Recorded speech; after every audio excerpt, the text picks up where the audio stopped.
We now jump into our first panel of the day. By the way, did anybody else notice that actors are the lowest paid on that list? Just saying. Anyway, but today our first panel, Story Across Medium and Platform, the Future of Skills. Now, with this lineup of high caliber speakers, we could be here for days talking about this topic. There's been an enduring disconnect between the different subsectors of the screen industries with relatively little cross-sector partnership skills training. This panel brings together our diverse screen industry sectors to imagine what an ambitious and cohesive skills strategy for the region might look like as screen industries and arts and culture continue to evolve and, in some cases, converge in order to continue to supply world-class talent. Moderating the panel will be Freddy Saucedo, Dean of Career Education and Workforce Development at Glendale Community College. Freddy has worked in education for over 15 years. In his role as dean, he manages multiple federal and state workforce development initiatives, including finding ways to support individuals who come from disenfranchised backgrounds to have equal access to quality education. Joining Freddy will be an esteemed lineup of panelists. J.T. Ladd, head of digital strategy at Illumination, the powerhouse studio behind the most successful animation franchise in history, Despicable Me, Minions, as well as Sing, The Secret Life of Pets, The Grinch, The Lorax, and the upcoming Super Mario. Founder and CEO Chris Melandandri created the position to utilize Ladd's unique entrepreneurial and creative experience innovating multi-platform efforts and growing audience for the future of media. Emmy Award winner Margaret Dean is the head of studio for Skybound, the home of Invincible and The Walking Dead. Prior to Skybound, Dean was the head of studio at Crunchyroll, the largest streaming source of anime, where she supervised production of Emmy Award-winning Robot Chicken on Adult Swim and Buddy Thunderstruck on Netflix. Finally, Lynn Warshawski is the executive director of Venice Arts. Lynn conceived and created Venice Arts Awards-winning arts education and mentoring program for Los Angeles area youth, initiated its program of exhibitions and film screenings for adults, and has led the vision for its participant-produced documentary media initiatives locally and internationally, including capacity-building programs for nonprofit organizations, NGOs, and foundations. I will now hand this discussion over to Freddy to get the panel kicked off. Thank you, Sherry. And thank you everyone for joining this important discussion. As you all know, with the many transitions that are happening in our region and also frankly, across the state and the nation as it pertains to the arts, entertainment, and media sector, it's important for us to really be 1, 2, 3 steps ahead of the game when it comes to anticipating the demands, the dynamics, the fluctuations, so that we can better prepare our current and future workforce as it pertains to the media industry. So for my panelists, with that being said, when it comes to changing technologies, even changes with consumer demand, an increase on diverse talent, when you reflect on industry trends through a skills lens, how has this impact skill development within your respective industry niches as far as your work? What have you seen in the past? What are you seeing now? But also, what are you seeing in the short to long-term future in terms of skill development? Yeah, I can speak to that to start. I mean, look, this is a really interesting time because technology has evolved how the young generation is learning how to tell stories through social media, digitally, the access to tech to be able to do things that I wasn't able to do at a really young age, and is really readying them to be assets for the storytelling world throughout entertainment. And so, you know, we've seen the traditional routes through entertainment as, you know, the kind of executive assistant route, and then the PA route to get into the industry, get your foot in the door.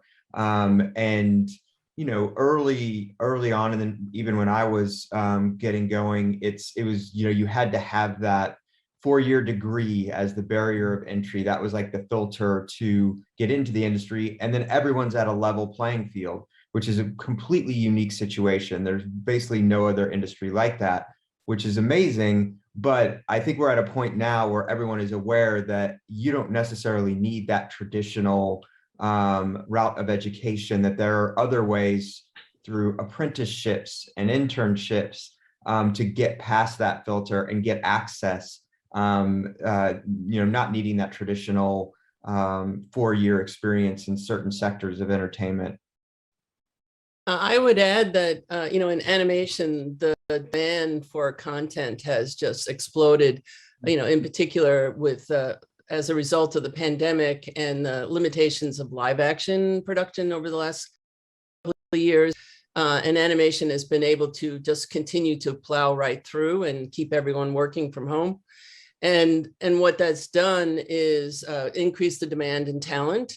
So we're being forced, basically, and I think it's a good thing, to start looking beyond the traditional pathways into the industry, which is primarily art schools, which are usually private institutions for the most part. The big ones are anyway. And so they're very expensive, and they either are only accessible to people of wealth and, have the means to go to those programs. And so the demand is great. So there's a lot of conversation, I would say, over the last 6 months to 12 months about alternative pathways. Like, what programs can we develop? What ways can we find talent that have the skills that we need? And I would add that there's so many different roles in producing animation. Producing content, but I work in animation, and that's what I talk about, that have a wide variety of skills. And so it's not even possible for an art school to teach all of the different skills that are possible, that someone could come in and enter into the industry, or teach them at the level that a person could walk out of school and walk into a job. So developing other kinds of programs that, develop those, technical skills or, certain limited skills that fit into the other areas that maybe you don't learn when what you're doing is creating, your own film and you're being an artist and an auteur. We need a lot of workers in animation. And so there's a lot of opportunity there if we can figure out how to get access to the talent and get that door open for them. And I'd add, from the perspective of an organization that works in education with young people who have been, who are economically marginalized in particular, that while we're seeing the need, and we've been doing a lot of research, working with our industry partners, and what it really takes for especially a community-based organization to prepare young people for the diverse creative sectors, that in addition to skills, and this is, I think, a bias of mine in terms of pedagogy, that it's really important that skill development, if part of the idea is equity and opportunity, is grounded in creative development and a broader understanding of the field. So I agree that there are, we've seen in some of the Beacon research and in our own work, research relative to apprenticeship programs in particular, that producing, directing, editing, editors are areas of projected significant growth, as well as animation and subsets of what I would call subsets of animation. And I think that that while it's true that there are very specific skills that can be developed, to create equitable opportunity, the possibility of moving into decision-making roles, for example, from entry-level positions, that those should be married with creative development and kind of a more aspirational context as well. Great points, great points. And just to add, on the secondary and post-secondary side, apprenticeships, internships all fall within the realm of what we refer to as work-based learning. We call it WBL in the education sector, but it pretty much encompasses that concept. the ability to be aware, to explore, and then to prepare and to train. When you look at it as a spectrum, right? In terms of the actual experience for the student and or a worker at that time or a future worker. But it's, in essence, it's a work-based learning experience overall. And all of you are correct. Those types of experiences really help enhance and expose individual skill sets when it comes to your specific industry. A couple of you touched upon diversity, equity, and inclusion. Let's take a deeper dive on that. So again, from a skills lens, how does diversity, equity, and inclusion play into ensuring that our current and future workers for your respective industries will have the appropriate skills, again, through a DEI lens, so to speak? Well, I would like to say something about that in that before you get to skill development, and this is very much our experience, and I think of our peer organizations as well. It's optimally, you have young people who have been able to try things on and take them off, try things on and take them off. What we find most challenging as a community-based media arts education organization is not in engaging young people, but in finding young people who've had sufficient opportunity to explore what their interests and skills and what really kind of fits with the kind of the pathway that they might want to travel down. So I think that when you're looking at diversity, equity, and inclusion, that exposure piece, in the language of the workforce development sector, is really important. That and exploration, again, that, I think of it, I see it in I saw it in my own child, I see it in the young people here at Venice Arts, that ability to try things on, experience, experiment, and see whether or not it fits, which is a critical piece to then finding that pathway and then developing the kinds of concrete skills as well as knowledge that you need to be successful.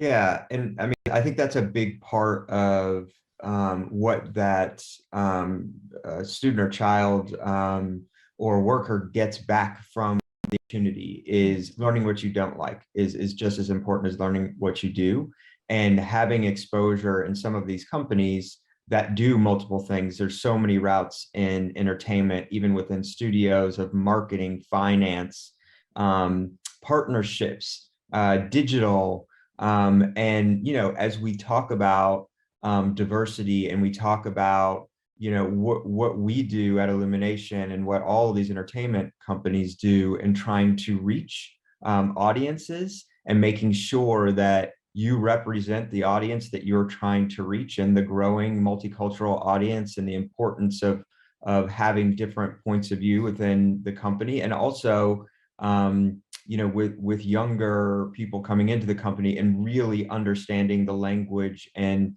the digital platforms and seeing opportunities that people with a lot of experience don't, is a real asset, obviously, and something that I think people are realizing and creating these pathways into these bigger organizations in new ways to make sure that representation exists.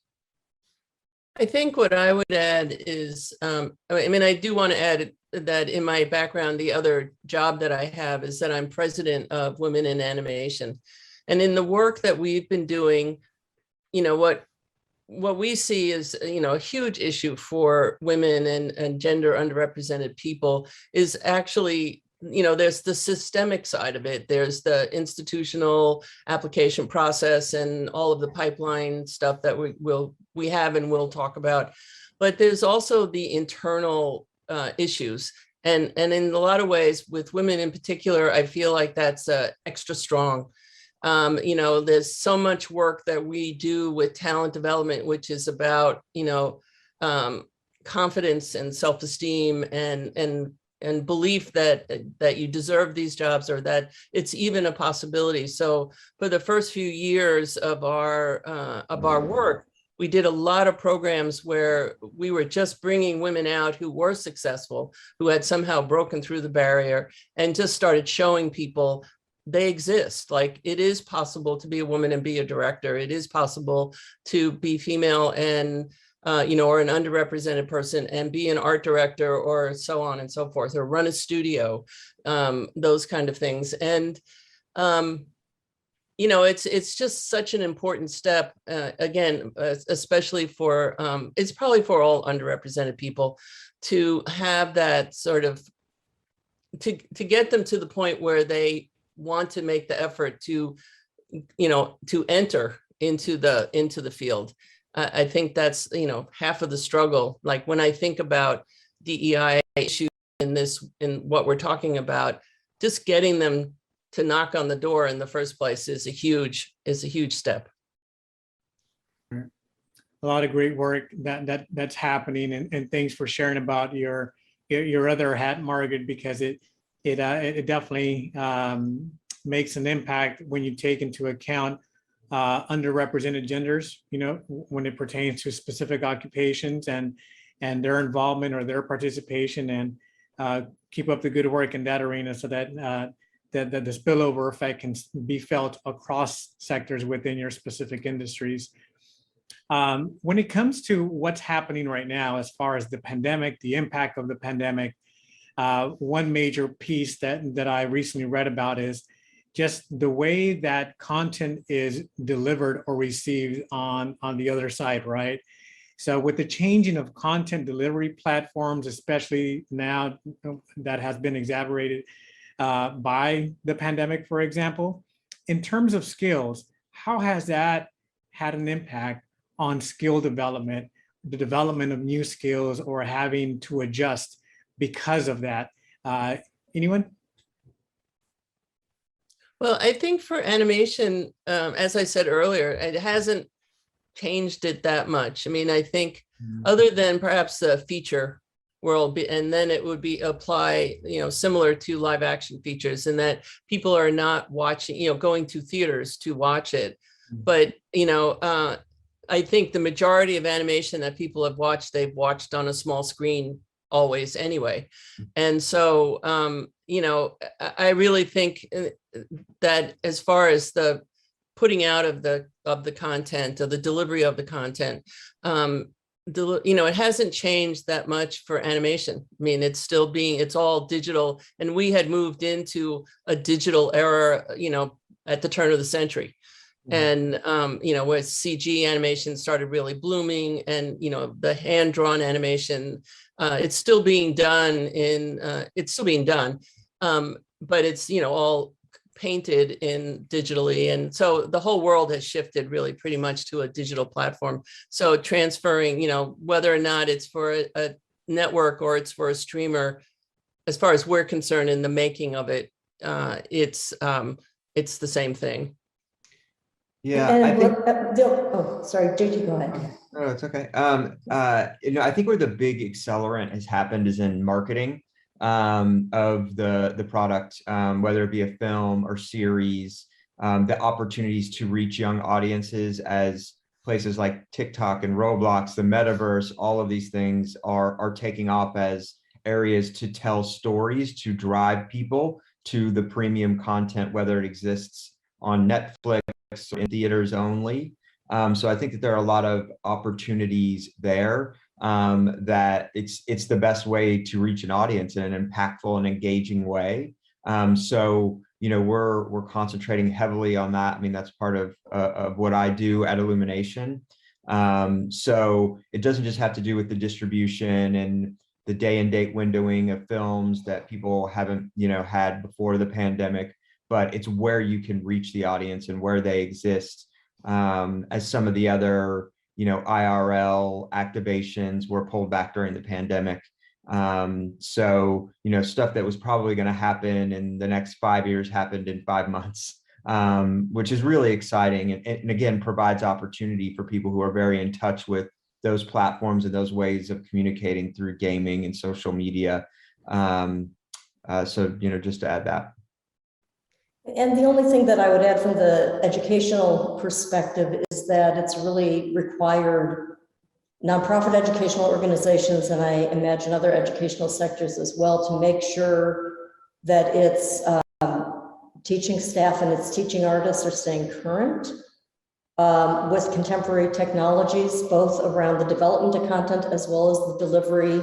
I am always surprised by how little actually young people, including young adults, might really know when it comes to trying to do something substantive in creating some form of digital media content.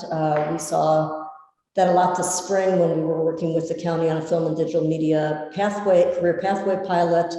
Probably about a third of the young people were barely oriented to a computer operating system. They lived by their phones. They understood how mobile worked to some degree, but it was surprising to us how we had to break things down at a much more fundamental level than we had anticipated when they first engaged with our program. And so that's always an interesting kind of challenge.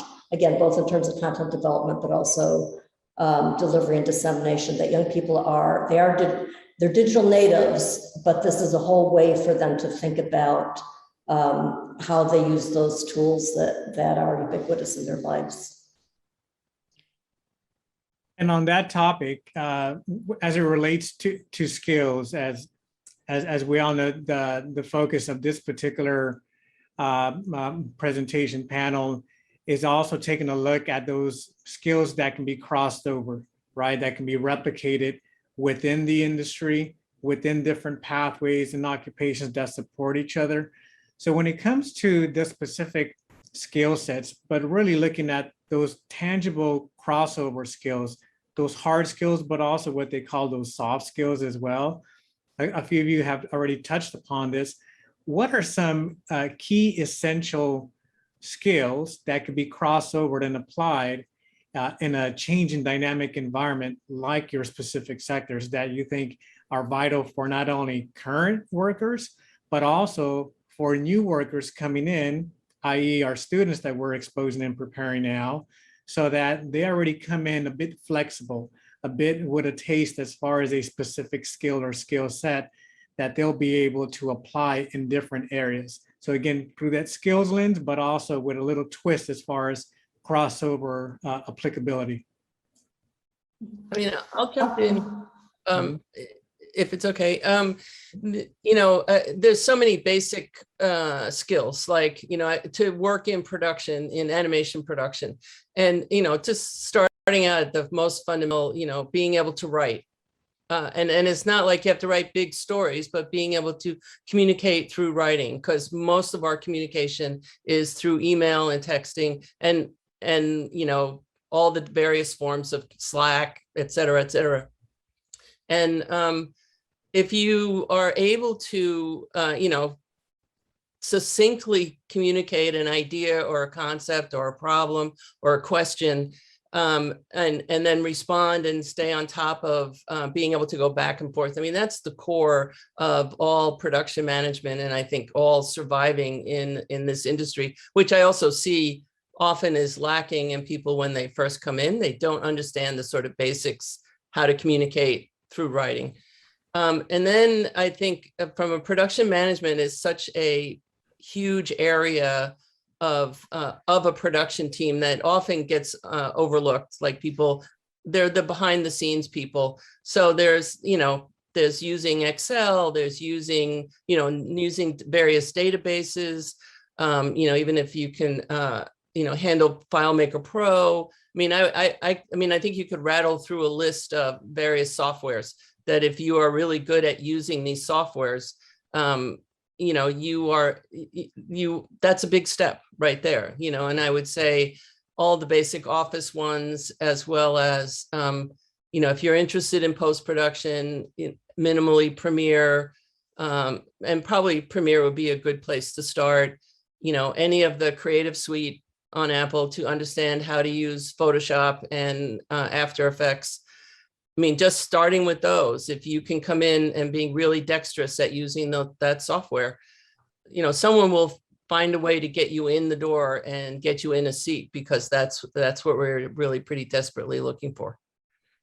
And I would just like to add that when we've been challenged with how to carve out some piece that might have meaning across sectors, when even the same kind of position might transform significantly on a particular project, or if you're looking at short form versus long form, et cetera. We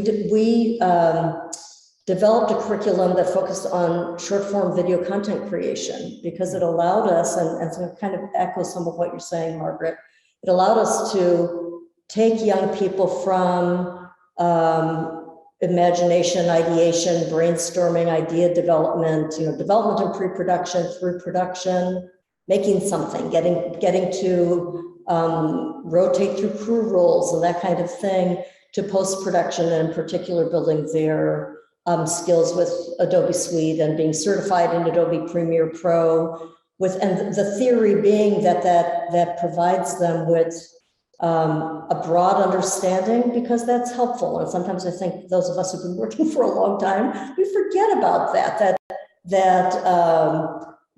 understanding the bigger universe, even if you're only doing a piece of it, makes you better at the you're doing. And we also thought that was a useful space to work in, because it had application not only within the arts and entertainment industries, but also really in the business and nonprofit sectors generally, that there are so many people who are engaged in some form of digital video content creation. So we felt that that potentially really opens up a wide universe of opportunity, especially for young people who don't yet know exactly where it is that they want to land.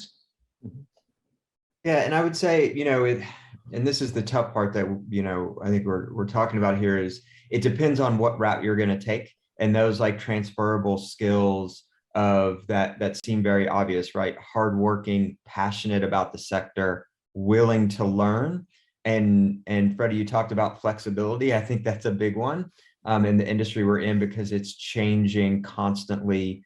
It's one that comes with a lot of pressure and dynamics and layers of people involved. And so someone that's willing to embrace that, to learn, people are going to be excited to have by their side, regardless of the level that they're coming in, whether that's on set or whether that's in an office or virtual as an assistant doing administrative stuff and maybe some creative as well. I think more and more as this young generation knows how to shoot, edit, and tell stories, again, just utilizing whatever technology they have or some of the training that they got through school. That's another skill set that I think companies can use, and being able to tell a story and to get something through very concisely, as Margaret talked about. Those things are all tied together. And you get that right away when you're meeting with someone, whether it's an interview or whatever they happen to be doing for you. So those are like very starter skills that can help you excel as long as you're willing to learn. And it is an enjoyable experience to have you in the foxhole, because a lot goes wrong in production, in every production across, and it's about trying to figure out, think critically, and work hard to get through those issues. Could I add something more for me? Because I was just thinking as you were talking that having worked at Crunchyroll, one of the things that we have, and now and the same thing is starting to apply in my current job, but is looking at people who are bilingual. At Crunchyroll, we were working primarily with Japan. And one of the most valuable employees that I had was a person who was, she was an American who moved to Japan and lived there for like 8 years and worked in production, but she was very fluent in Japanese, but beyond just the language, she could speak creative, like she understood creative concepts, she understood the pipeline. And so, so much of translation is about the intention of what's being said, not necessarily literally what's being said. And so to have people who, and production, I mean, for sure, animation production, possibly live action, is becoming much more international. And that's another, upside of the pandemic, is that it has opened that door. Since we all had to work virtually, all of a sudden our network and our connections with other creators and production studios and people around the world is really broadened. And aside from the time zone, which is, now the bane of my existence, the other thing is language. And so, and I think there's a lot of folks who are coming up who are younger people who have, are bilingual and may not see the value of that, and may not, like somehow fold that into their, career plans. But I think it will become more and more not necessary, but a wonderful asset for somebody to have and to hang on to. Great point, Margaret. And that also ties directly into impacting diversity within the workplace, right? If you're able to expand your reach when it comes to bringing on board individuals with different backgrounds, especially multi-language backgrounds, I can easily see how that can have an impact on ease of production, but also just the overall communication piece. Especially now that we're in markets are literally around the world, right? We're just not in a specific niche here in the States. So great point, great point. Bear with me, all of you, because what I'm going to do right now is I'm going to read the 10 vital skills based on an article in Forbes magazine back in 2019 that are going to be vital for the future of work. And I've already heard each one of you touch upon a couple of these. So I'm going to give you a little assignment. As I read each one of these skills, make a mental note of a skill that you have not already discussed, but that brings an aha moment, and tell me why that skill resonates with you, okay? Number 1, creativity. Number 2, emotional intelligence, also referred to as EQ. 3, analytical or critical thinking. Number 4, active learning with a growth mindset. Number 5, judgment and decision-making. 6, interpersonal communication skills. 7, leadership skills. 8, diversity and cultural intelligence. 9, technology skills. And 10, embracing change. So this was based on surveys that Forbes did with large organizations, medium as well, as I understand. But based on their responses, these were the top 10 skills that leaders in these organizations felt that the future of work will highly value and require in some cases. So any one of you, which one of these just jumped out as far as relating to your specific niche and industry as it pertains to the film and animation industry? Well, I'll start from the education space, which is all of the above.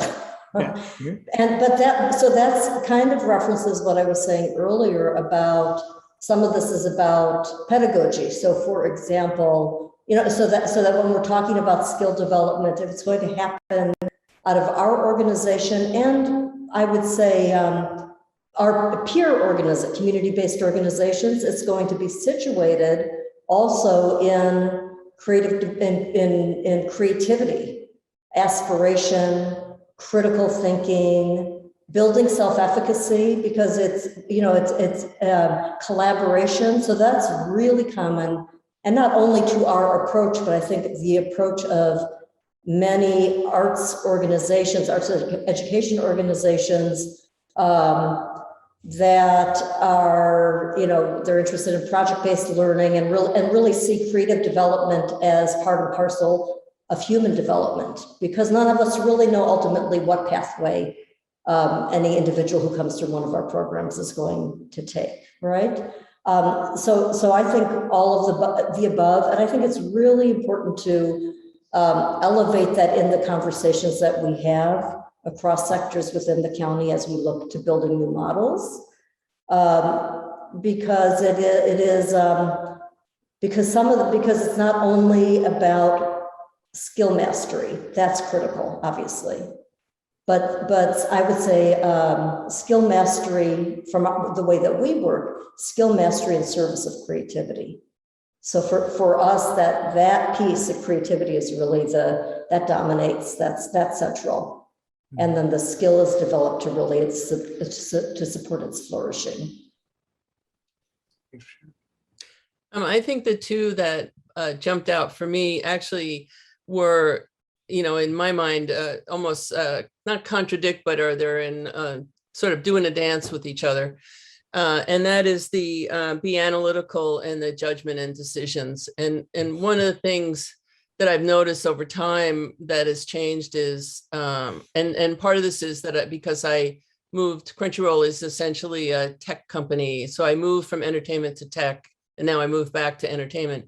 But there is a whole culture of analysis and algorithms. And so every decision is, there's looking at metrics and looking at numbers and discussions of those things in order to make a decision. And I really see the value of that. I mean, it's really hard to argue with numbers. It's like, and it gives you that sense of, security that you are actually making a real decision based on the reality of the world that, you're in at that time because you're looking at numbers. But on the other hand, there also, that can go on forever and decisions tend not to get made. And so really to be effective, you have to take a point, you have to take the stand and have the courage to go, all right, I think this is what needs to happen. And to be a really decisive person and to have good judgment is really a gift. And, I grew up in a blue collar environment in New York. And one of the things I remember my dad teaching, sort of drilling into my head over and over and over again is common sense and the value of common sense and developing that skill of being able to really just look at what is the situation, what is the best decision, what is the most effective thing to do in this particular circumstance and solve this problem.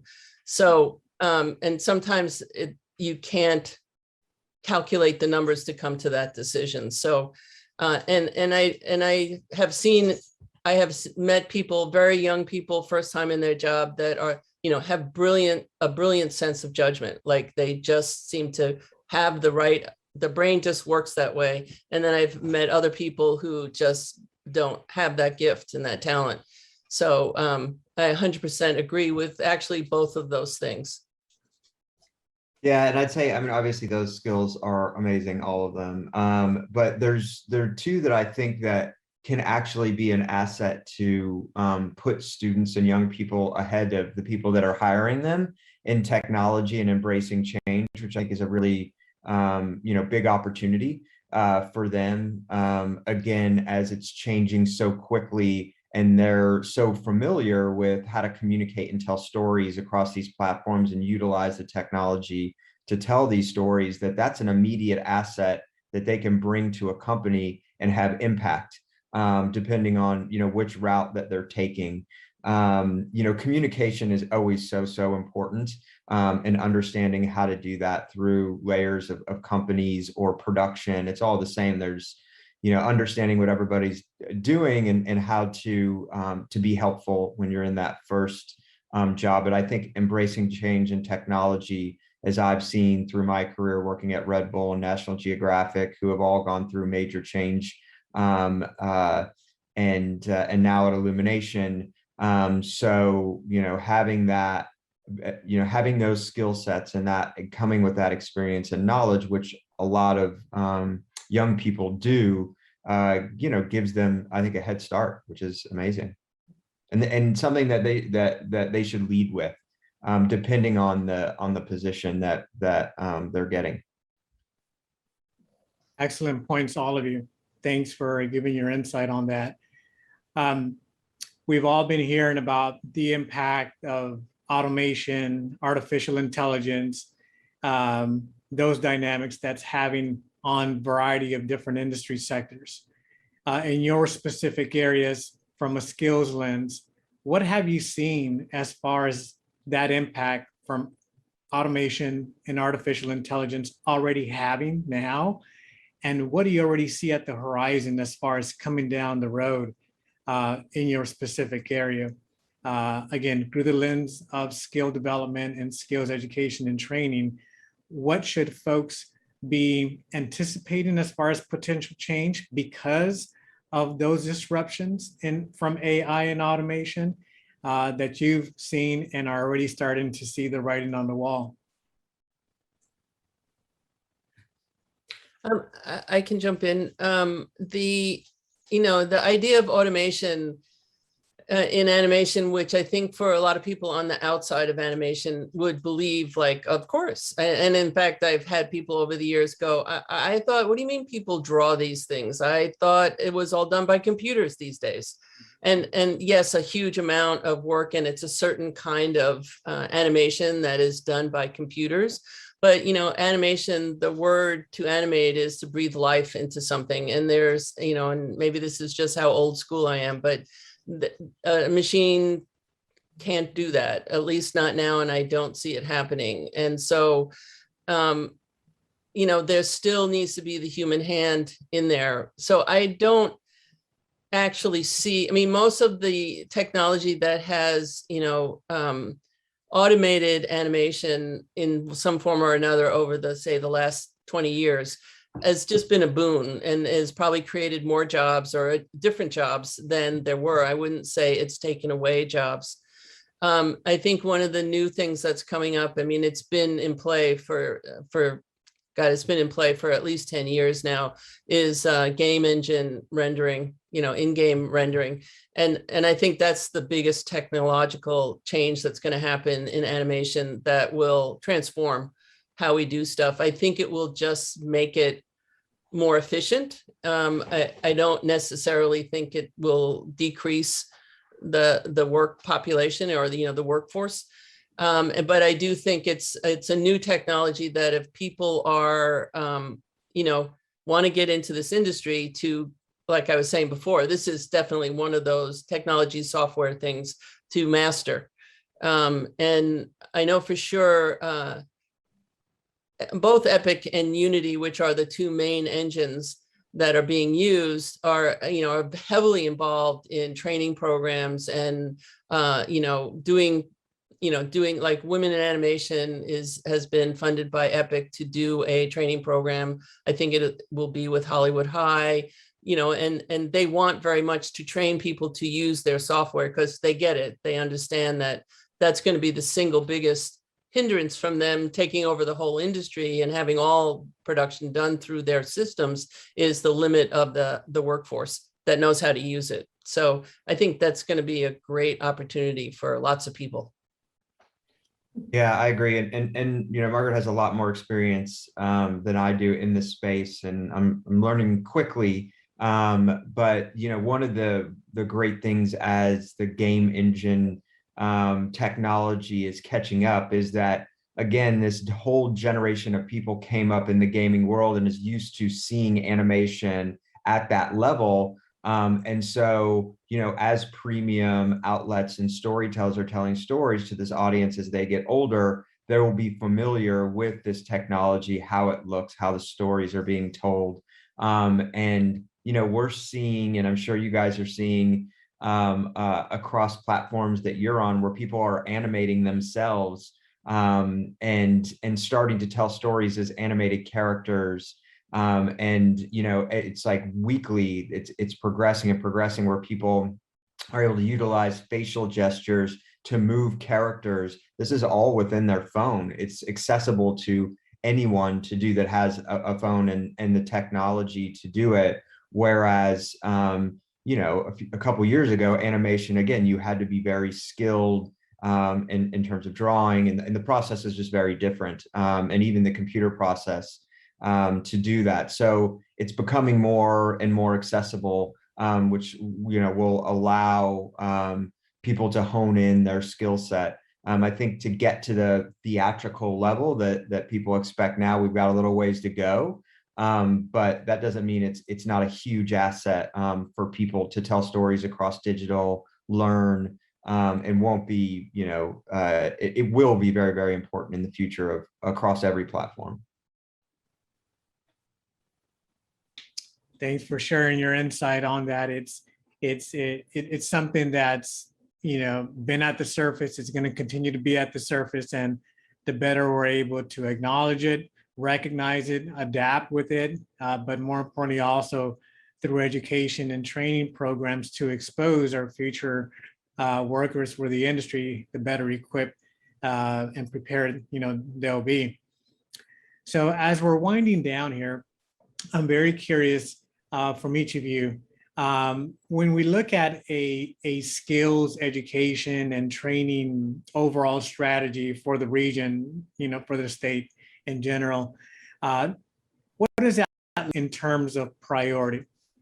What do you think should be a priority as far as that specific area? We've talked about numerous ideas and best practices and approaches. If you were to pick one strategy that you think, this one right here, we need to do it, we can't do without it, what would that be? Well, I'll start, which is actually, I think which starts on the younger side, and that would be universal creative development and arts education, a tall order that some have struggled to realize, that is difficult to realize, but it gets back to what I had said earlier about that ability for young people to develop their creativity, their sense of self, their sense of their own capacity in the workspace, in the making space. So I think that starting really early is absolutely critical. That whole exposure piece. It becomes difficult when you're beginning that with young adults who are 18 years old and haven't yet had that opportunity. So we need to start to think about the trajectory as starting at a much younger age. I would agree completely with that. One of the things as part of Women in Animation, we talk about gender parity around the world with different animation industries or companies or groups, and in a lot of the places, and what they talk about as the biggest challenge that they have, it's not just that women are not being able to get into animation, or that they don't seem to move in that direction and see it as an option, but it seems to be at a much deeper level, that like the value of art and among parents for their children is very low. It's like they don't understand how what a great opportunity it is for if somebody studies art and develops this creative side of themselves, that there is actually occupation, because they have the misperception that what happens is, you become a starving artist or something, living in a rat-filled place painting, and you make no money. Whereas there's this huge industry, and I've said to people, a lot of parents that I know, is like, if you got a kid that can draw, please encourage them, because I'll hire them when they're 18. There's just so many people. There's so much opportunity out there if you have these creative skills and how to tell stories, and all of this. It's a huge industry, and people just don't recognize it. And it wasn't until these folks in international locations were saying, no, parents just want their kids to go be engineers or lawyers or doctors, and if they're ashamed of them if they express any sort of interest in art. And I realized it's not any different here. I got to do it because I'm female, and in some ways it's an advantage or disadvantage of, it is something that's okay for women to study, not okay for them to be employed doing, but it's okay for them to study. Whereas for men, it's like, it's like, what you're not manly enough or something. It's not a credible ambition to have. And so I would just really love to see that changed. And I think that foundation will then bubble up through and have a great impact if people really understood the value of arts education and encouraging kids as they move in, that this is actually a really strong, viable occupation opportunity. Yeah, I agree with all of that. And I think that there are also, just to add on to that, there are also, and we talked a little bit about it, but opportunities out of like the creatives within the entertainment industry that's important to recognize that are crucial to what we do. But I think one of the biggest things, and we talked about this before, is for decision makers to really embrace unique backgrounds of people that aren't traditional, that aren't the same as they had, the same route that they took. And figuring out these apprenticeships, the understanding the skill set that we went through that they bring that may not come with that traditional education, to give opportunity and to change the landscape and what it looks like, and bring in different points of view and experience that we need across all of entertainment.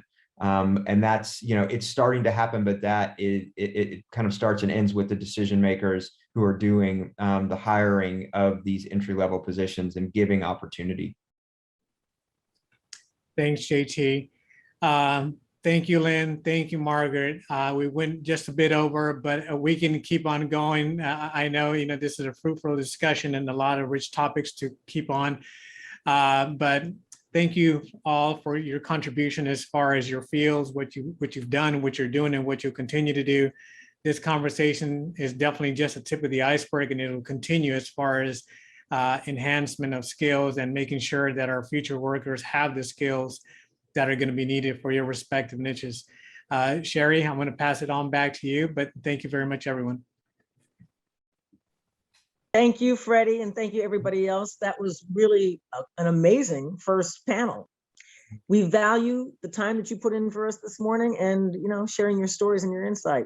I think it's I learned a lot. So thank you so much. Thank you.